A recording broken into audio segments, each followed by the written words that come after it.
quería comenzar por aquí porque isto significa que a revista Nós, a xente de Nós, as Irmandades de Fala non aparecen como unha seta, así de pronto, non? Senón que en Galicia todo segue un curso, como é natural, que empeza coa ilustración. Fontán é o exemplo, un dos mellores exemplos de ilustrado galego, que recolle a herdanza de Feijóo, Sarmiento, etc. Ele entón quedou ca idea xa de tratar de facer a cartografía galega. Logrouno a base de intelixencia, habilidade, tamén, claro, coñecemento, por suposto, porque estaba en comunicación cos xeógrafos de toda Europa, pero sobre todo con unha gran teimosía, non? El, axudado só polos alumnos e por unha serie de compañeiros que colaboraban con el, empezou a utilizar por primeira vez o metro que non se fixo oficial o uso ata 1849. Entón, ele empezou a medir en 1817, imaginade, non? Ata que terminou, non sei se nos anos 30, 34, de facer todo o mapa de Galicia. Tardou anos e anos pateando, por dicirlo así, tripando o chan de Galicia, subindo montes, baixando polas cimas, medindo de metro en metro a partir da Torre do Reloxo de Santiago de Compostela, da Berenguela. Aí empezou a primeira medición, triangulación. Logo fixo pola estrada de Santiago Coruña o primeiro tramo de unha serie de kilómetros, e así foi medindo toda Galicia, triangulando ata facer iso. E aí tedes a foto de Ramón Otero Pedrallo, porque este mapa procede da súa casa. O mapa tiña 12 pregos, compónse de 12 pregos e ten o tamaño composto, bueno, pode accederse a través de internet. O mapa de Fontán foi un símbolo para todos, non só para Otero Pedrallo, que o saca a relucir arredor de Nós, senón para todos. Vou sacar unha chuletiña e vou, para empezar, ler unhas citas dunha novela de Marcos Calveiro do ano 2015 que está dedicada a Fontán. É unha novela biográfica moi interesante, non? Porque Fontán foi, desde logo, unha figura despois moi esquecida. E abre o libro con estas citas tan interesantes que indican que están sinalando o labor dos da revista Nós. Galicia é un país que non se parece en nada aos demais de España. Isto escrito por Fontán. Un mapa nace con aspiración de retrato, escrito por Otero Pedrallo. E ten moito dentro esta frase. É un retrato non só do territorio, é un retrato do pobo humano que o habita, non? Para uns, a terra é o pequeno berce en que nasceron. Para outros, a terra, con mayúscula, é tan grande que somente se alcanzan a vela no mapa de Fontán. Cita de Castelao. E, por último, cita de Vicente Risco, dos anos 20, cando escribía no periódico Galicia, as Lerias. Ti dis, esta é moi coñecida, ti dis, Galicia é ben pequena. Eu digoche, Galicia é un mundo. Cada terra é como se fose un mundo enteiro. Poderala andar en pouco tempo de norte para o sur, do leste para o oeste noutro tanto. Poderala andar outra vez, mais non a has de dar andada. Se o teu pensar se detén na codia das cousas, non digas tampouco Galicia é ben pequena, es ti quen de xamais poderás concibir nada grande. Entón, que estas frases que acabo de ler están indicando a clave do grupo Nós, da revista Nós, de todo o que trae consigo, que é o movimento das Irmandades da Fala. A revista Nós non se pode explicar sen ese movimento xeral que sacude toda Galicia no 1916 a partir da chamada de mestres que desde Madrid, da Colonia Galega de Madrid, claman polo uso do galego nas escolas primarias, que estaba desaparecido e perseguido. A partir de aí, Antonio Villar Ponte, unha das figuras máis importantes da revista Nós tamén, toma ao facho e abre un movimento que ten como un dos seus froitos Revista Nós. Imos seguindo, este é un exemplo da presenza da literatura na Revista Nós. O tren empeza aquí. A Revista Nós, aquí na exposición, tratou de poñerse de relevo todo o que rodea a literatura da Revista Nós, que é o que tradicionalmente se puxo sempre como o máis destacado.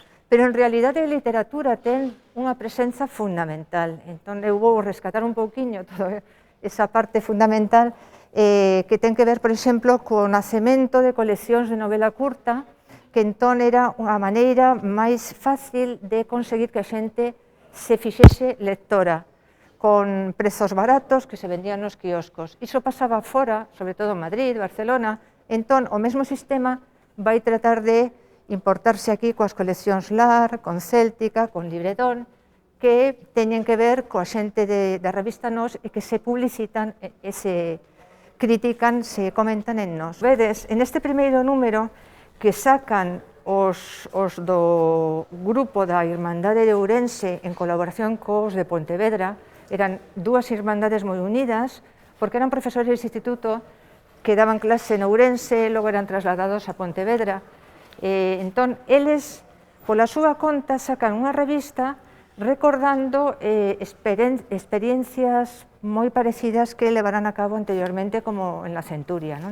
Vicente Risco é o director da revista no primeiro número de Nós.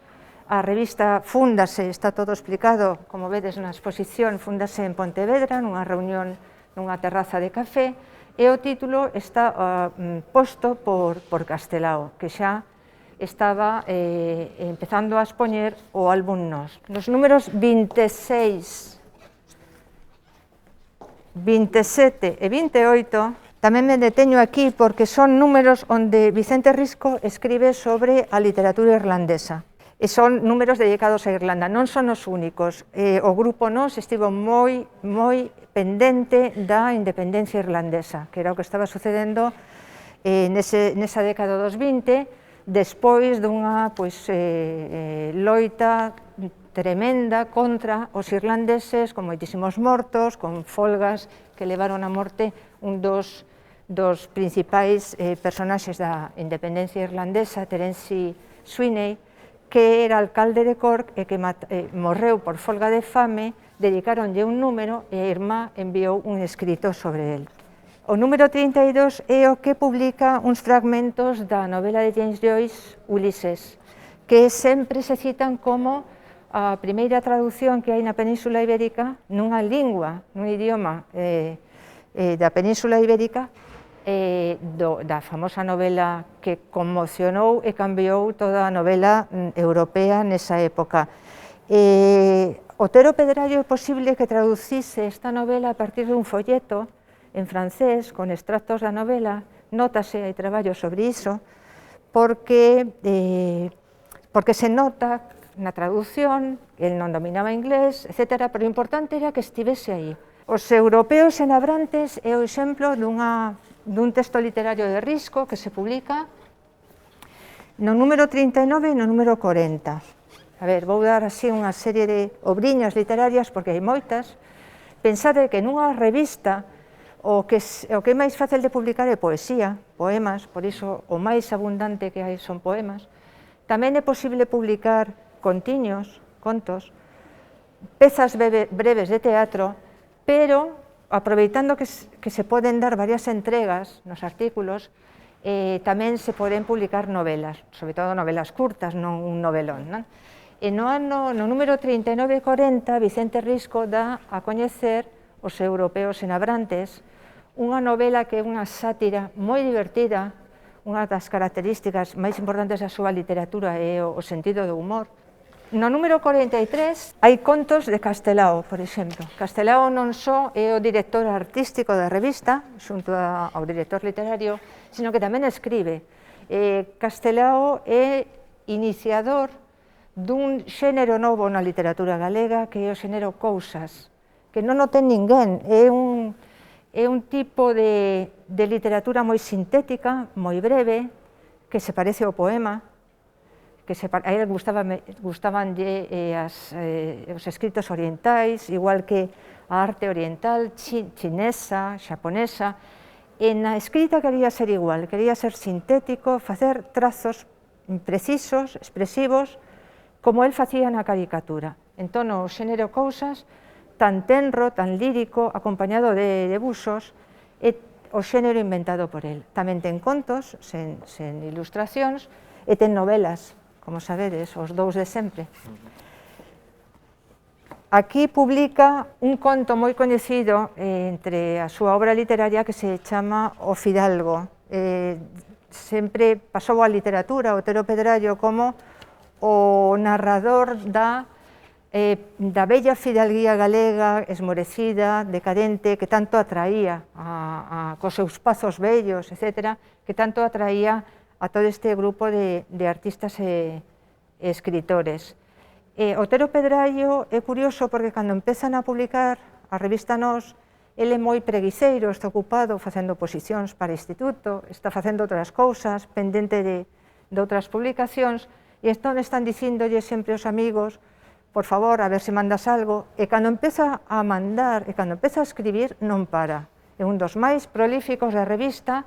E nos anos 30, Vicente Risco, cando está na Alemanha, envíalle unha carta onde lle di ti es o puntal, a clave da revista, porque está sostendo todo ti neste momento, non? É unha figura clave.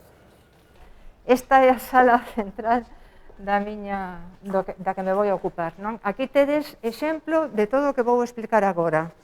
Mesmo tedes un exemplo, a ver, as viaxes. A presenza das viaxes na revista Nós está como viaxes de literatura de viaxes, que é un mundo pois moi complexo sobre o que se investiga, porque hai moitos tipos de literatura de viaxe, non?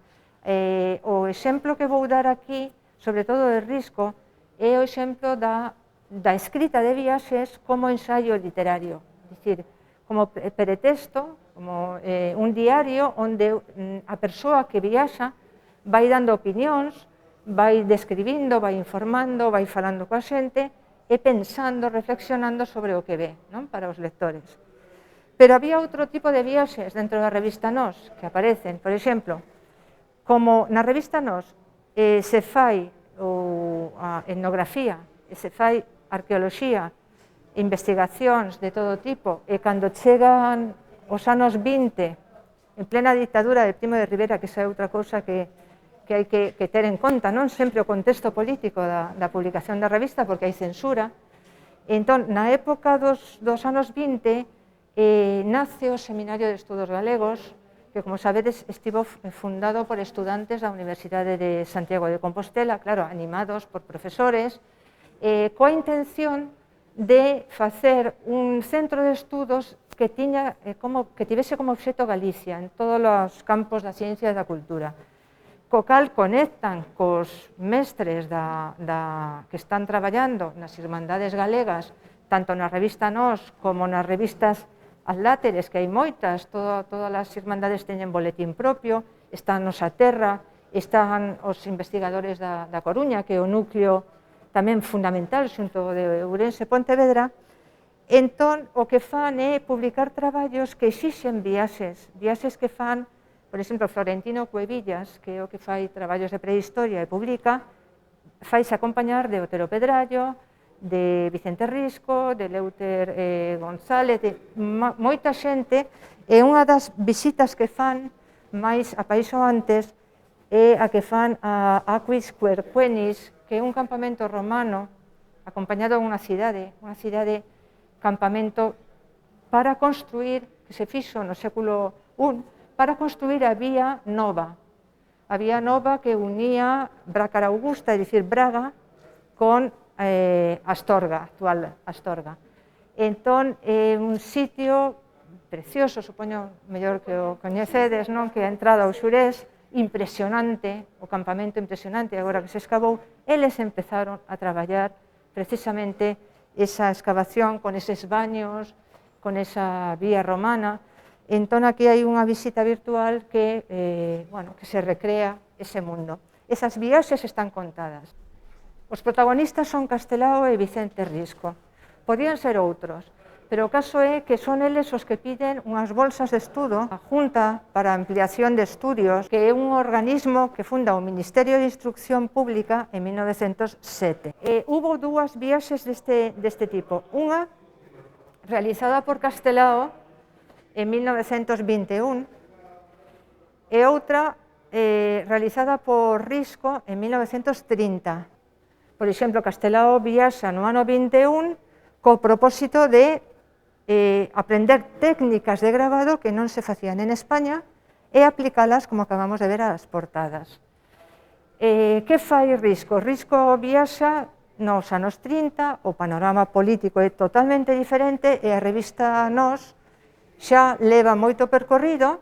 Vicente Risco traballa ou vai a unha Europa que aínda non coñeceu a caída da Gran Depresión, pero que está empezando a notarse esa Gran Depresión e ademais a notarse o nacemento de dúas forzas ideolóxicas que van terminar chocando, enfrontándose na Segunda Guerra Mundial. Tanto un como outro saen de Ourense e fan o mesmo traxecto que era o único que se podía facer entón, que era en tren, van ata Hendaia e logo de aí pasan a París.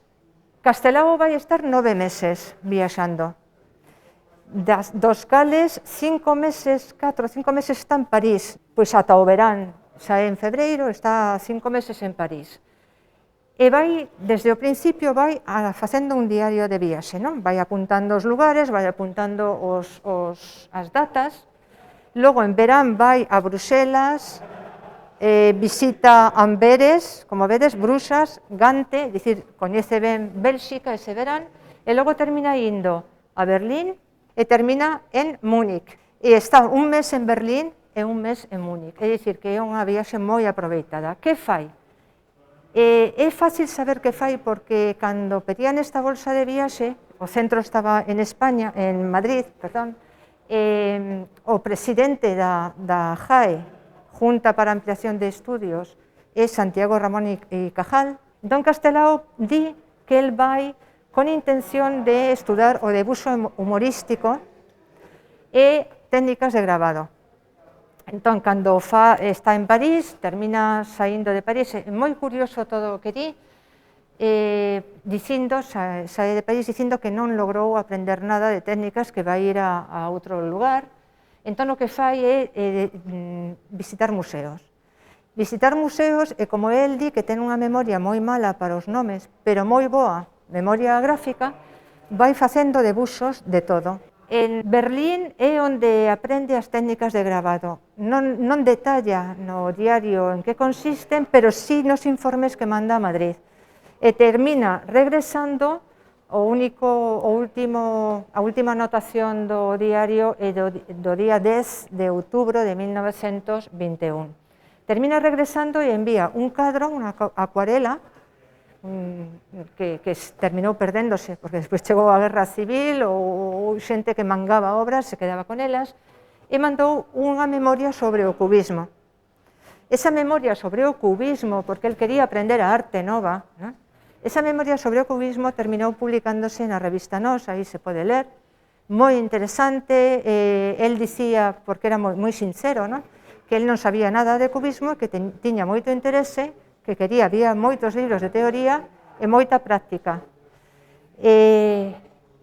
O que ocorreu con Castelao é que el fixo un caderniño persoal de anotacións e dese caderniño persoal sacou 4 artigos que se chaman do meu diario e que se publicaron no ano 23 na revista Nós. O caderno orixinal persoal quedou entre as súas pertenzas e terminou indo a parar ao Museo de Pontevedra, que é onde está todo o de Castelao. E Filgueira Valverde, considerando que era un documento importantísimo, sobre todo polos debuxos, o que fixo foi publicalo no ano 77, e mesmo fixo unha versión facsímil despois. Que pasa? Que cando un lee o diario persoal onde o pobre de Castelao di isto que digo non o vou publicar nunca, digo aquí moitas parvadas. O meu diario sí que conta cousas que fixo en París, como rodearse de católicos e de monárquicos, que era a xente máis retrógrada que había en París, pero tamén dá datos importantes como que En París non estivo só, sino que estivo acompañado de personaxes como Manuel Quiroga, eran coñecidos desde sempre. Tamén estivo con Claudio Losada, tamén da familia Losada, médico. Estivo con García Miranda, que era o diplomático en Lisboa, pero nese momento está en París. É dicir, é interesantísimo porque conta con que persoas estivo nese momento. O de Vicente Risco é totalmente diferente, por dicirlo así. O que fixo Risco é que xa sabía, xa tiña experiencia da viaxe de Castelao, porque lle contaran, el estaba entusiasmado, e pediu tamén unha bolsa, pero claro, el era director da Escola Normal de Ourense, non podía estar 9 meses. Entón pediu unha bolsa e estivo desde o 14 de maio ata outubro, que era cando empezaba o curso empezaba antes despois do Pilar. Entón o que fai é o mesmo percorrido. O interesante do que fai é que empeza a tomar notiñas e cando chega a Berlín utiliza as notiñas e a memoria, que tiña unha memoria de elefante, para explicar, por exemplo, como é o tren, como pasa por Castela, todo o que pensa sobre Castela, como chega a Euskadi e aí está esperando, porque viaxaba moi ben, Luis Temes, un diplomático que era de Ourense, que estaba levando a fronteira con o País Vasco francés.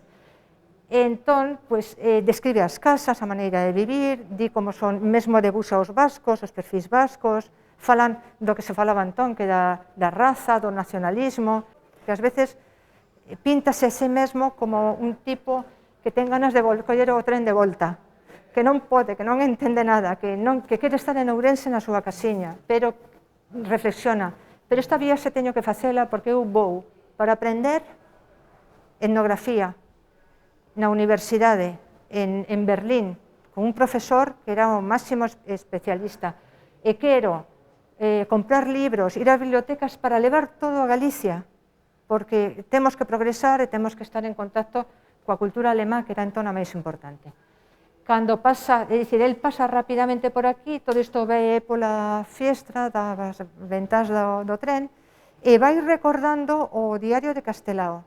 Isto é importante, porque resulta que se leemos os dous libros xuntos, os artigos, etc., e o libro que terminou publicando, que se chamou Mitteleuropa, con artigos, porque o publicou na revista Nós, é curioso porque se complementan, se dialogan entre sí os dous libros de viaxe, as dúas escritas de viaxe.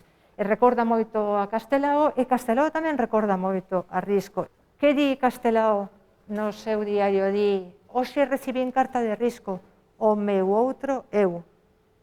Podemos poñelo confrontalo con esa frase que dixo, bueno, así a Risco beso, doulle unha labazada e logo abrazo.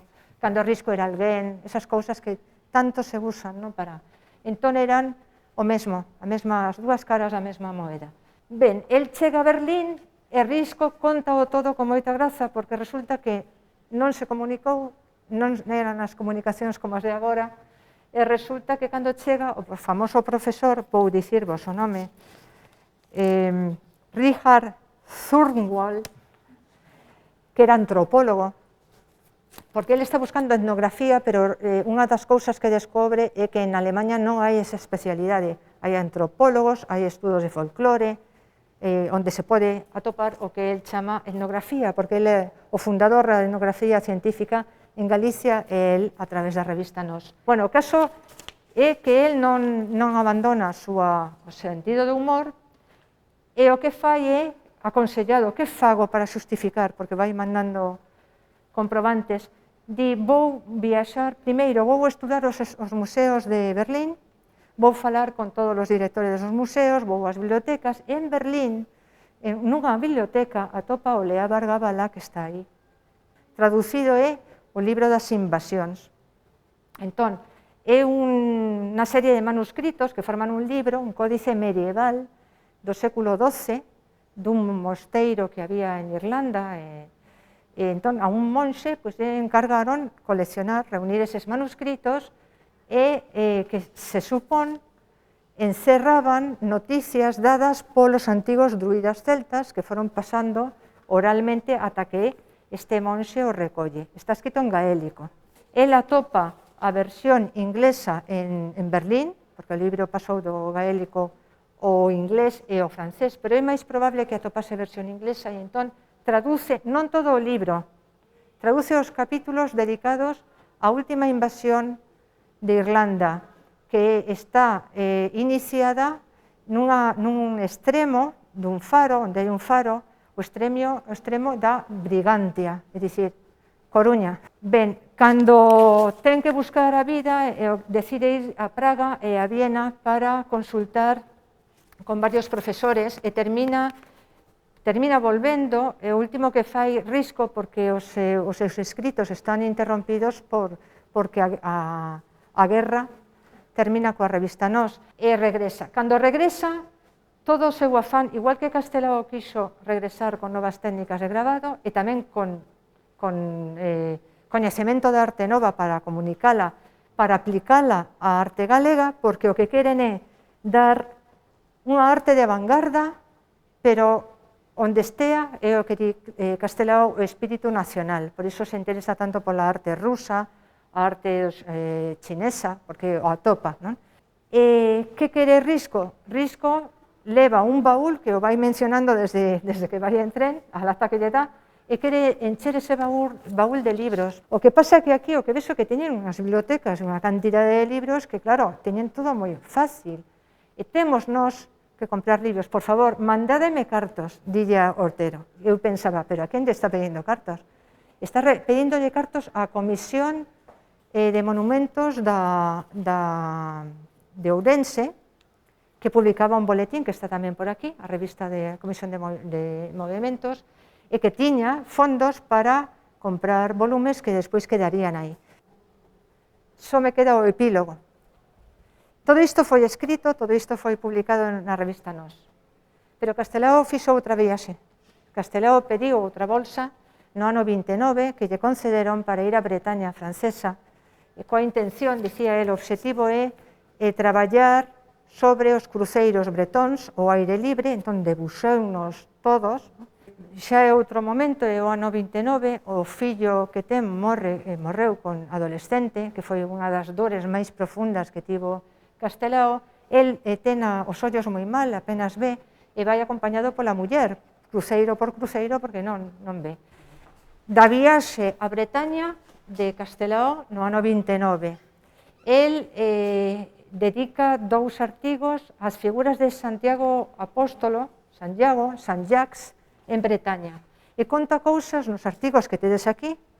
Do Museo de Morlaix, na Bretaña francesa, ve esta figura na que se fixou Castelao. Para el era do máis extraordinario do que viu alá. É curioso porque en Santiago, aí na Bretaña francesa, é o santo, o padrón dos mariñeiros, porque as lendas din que chegou nunha barca. Cantas lendas así son, é a típica lenda tamén religiosa céltica, que está por toda, polo menos atlántica, non? Como os santos chegan nunha barca, Santiago Apóstolo chegou aquí nunha barca de pedra tamén, pero tamén San Andrés de Teixido, vedes que chegou con unha barca de pedra, a Virxe de Muxía. El chegou aí nunha barca, entón é milagreiro para os mariñeiros. O grupo Ultrella sucede nos anos 30, no ano 32, Álvaro de las Casas, máis novo que o grupo inicial, que escribe teatro, que escribe artigos sobre a literatura do momento, etc. É da segunda xeración literaria que podemos ver na revista Nós. Primeiro está o grupo Nós, imos falar de xeración de 1916, grupo Nós, e logo o grupo dos novos. Así mesmos fixéronse chamar os novos. Aí entrarían Rafael Dieste, que coñecedes, Xesús Baligái, que tamén escribe, aparte de ser músico. Entrarían poetas como Filgueira, Carballo Calero, como nomes que son máis de despois da guerra, como Cunqueiro, que estaba escribindo aquí xa, como Luis Seoane, que temos abaixo, que tamén escribía aquí. Entón, un deles, Álvaro de las Casas, fundou o grupo Ultrella. Tamén tiña en mente o grupo Palestra dos cataláns, que tamén funcionaba así. En Cataluña había moita tradición, aí sí, de sociedades de excursionistas, de sociedades pues desde el século XIX, que eran, por decirlo así, centros, ás veces clandestinos, de nacionalismo catalán. A bandeira que tomaron é a bandeira de Galicia cun trisquel. Mirade o estilo da época, é que recorda moito a Alemanha, iso que estiveron vendo o Vicente Risco e outros galegos en Alemanha. E un dos rapaces que están nesa primeira xeira é Xaime Illa Couto, Jaime Isla Couto, parece, que será unha peza fundamental na creación do grupo da editorial Galaxia. É dicir, hai enlaces entre a revista Nós e o mundo que ven despois. Ben, con isto xa terminamos.